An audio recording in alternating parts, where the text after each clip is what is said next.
नमस्कार, मैं सतीश कुमार और आप देख रहे हैं रेवाड़ी हलचल। और आज हम खड़े हैं रेवाड़ी में। यहाँ एक आमजन की समस्या है, लोगों काफ़ी पीड़ित लोग हैं यहाँ पे। और हम बता दें कि पीएसएल के निवेशक जिनके साथ आज से करीब 10 साल पहले धोखाधड़ी हुई थी, आज तक वो ठगे हुए हैं, उनके पैसे नहीं लौटाए गए हैं। जो सरकारी नुमाइंदे हैं आते हैं, वोट मांगते हैं, लेकर चले जाते हैं, लेकिन इनकी कहीं कोई सुनवाई नहीं होती। ग्राउंड पर बात करें, आज इलेक्शन के लिए जब वोट मांगने के लिए घर आते हैं तो बोलते हैं हम दुख दर्द में हम आपके साथ हैं, हर तकलीफ में आपके साथ रहेंगे, कोई भी समस्या हो तो हमें बताएं। इन लोगों की समस्याएं 10 साल से भी ज्यादा समस्या बनी हुई है और करोड़ों हजारों करोड़ों रुपए गबन करके कोई कंपनी बैठी है, जबकि अगर सरकार चाहे तो एक दिन में इनके पैसे लौटा भी सकती है, लेकिन नहीं तो क्यों इनके कान पे आज जूं तक नहीं रेंग रही और लोग मारे मारे फिर रहे हैं। यहाँ तक कि लोगों ने आत्महत्या तक कर ली है। काफी आपने सुने होंगे मीडिया में भी या पत्रकार जैसे अखबार के माध्यम से भी, किस तरह से लोग जो पीएसएल में पैसा निवेश कर सके थे, अपनी बेटियों की शादी तक नहीं कर सके, अपने घर तक नहीं चला सके, जिन्होंने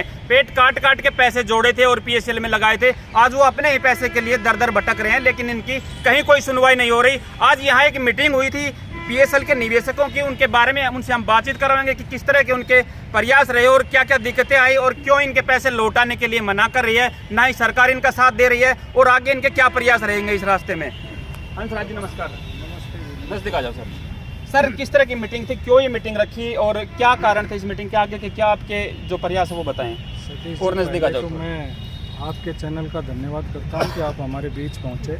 जी सर। और आज हमारी समस्या जो पिछले 10 साल से चल रही है, पीएसएल के ग्राहकों का पैसा वापस नहीं मिला है, उसको वापस लेने के पिछले 10 साल से संघर्ष करते हुए हम प्रयासरत हैं। 2 फरवरी 2016 को सुप्रीम कोर्ट का एक ऑर्डर हो चुका था कि कंपनी की संपत्तियों को बेच दिया जाए और ग्राहकों का पैसा रिफंड किया जाए, लेकिन आज तक जो उम्मीद हम कर रहे थे वो पूरी नहीं हुई है।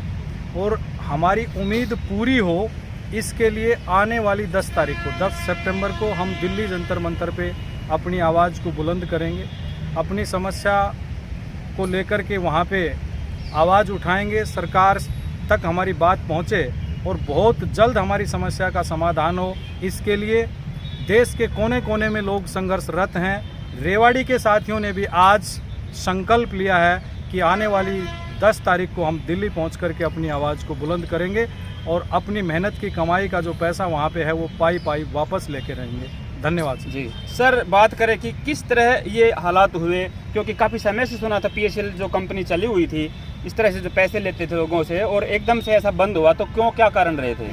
2014 में सरकार ने सेबी की कुछ पावर बढ़ाई, उसकी वजह से सेबी ने बिना सोच विचार करे कंपनी पे कुछ एलिगेशन लगा करके कंपनी के चलते हुए कार्यक्रम को बंद किया। मामला सुप्रीम कोर्ट चला गया और सुप्रीम कोर्ट में मामला चलता रहा। ऑर्डर इस बात के लिए सुप्रीम कोर्ट ने दिया था कि भाई कंपनी और सेबी की लड़ाई जो भी है चलती रहेगी, लेकिन इसके बीच में एक संगठन बना जिसका नाम ऑल इन्वेस्टर सेफ्टी ऑर्गेनाइजेशन है। उन्होंने कस्टमर की तरफ से अपनी बात रखी और सुनने के बाद सुप्रीम कोर्ट ने एक इंटरिम ऑर्डर पारित कर दिया कि लोगों इस कंपनी की संपत्तियों को बेच दिया जाए और लोगों के पैसे लौटा दिए जाए। आरएम लोढ़ा के मार्गदर्शन में एक कमेटी बना दी गई जिसमें सेबी के कुछ लोग शामिल हैं, लेकिन उनकी कार्य प्रणाली ऐसी रही कि 8 साल में भी लोगों तक पैसा नहीं पहुंचा है जी। और इसी बात के लिए 10 तारीख को हम अपनी बात रखने के लिए दिल्ली पहुँच रहे हैं। जी सर, बात रखते हुए तो वही बात हो रही है कि 10 साल हो गए शायद आपको अपना प्रयास करते हुए, लेकिन आज तक आपके हाथ खाली हैं, तो अब क्या उम्मीदें हैं आपको कि पैसे मिल जाएंगे? उम्मीदें ये हैं कि अब 2024 में संसद में भी हमारी बात को रखा गया है।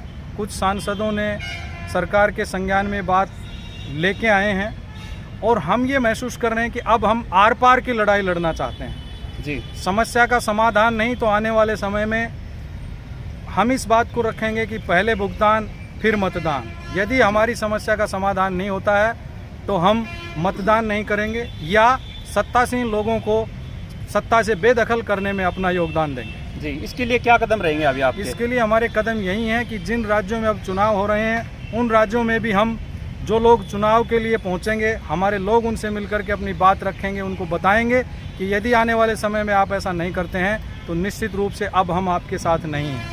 उनसे हम लिखित में आश्वासन लेंगे ताकि जल्दी से जल्दी हमारी समस्या का समाधान। जी। जी देखिए, आप देख रहे हैं रेवाड़ी हलचल, और यहाँ रेवाड़ी में सैकड़ों लोग आपके सामने खड़े हुए हैं जो पीएसीएल के निवेशक थे और उनका पैसा मारा गया है। अब इन्होंने कहा है कि हम चुनाव का बहिष्कार करने तक की यहाँ बात चल रही है। अगर सरकार इनकी सुनवाई नहीं करती है कहीं भी, तो ये चुनाव का बहिष्कार करने के लिए मजबूर हैं ये व्यक्ति। कल को कोई आंदोलन हो या कुछ भी हो, उसका जिम्मेवार खुद सरकार रहेगी। तो हमारे भी यही निवेदन है सरकार से भी, और जो भी नुमाइंदे हैं या अधिकारी हैं, इनके पैसे लौटाए जाए और इनके विचारों की भरपाई की जाए। धन्यवाद। मिलते हैं जल्दी अगली वीडियो में, तब तक के लिए जय हिंद, जय भारत।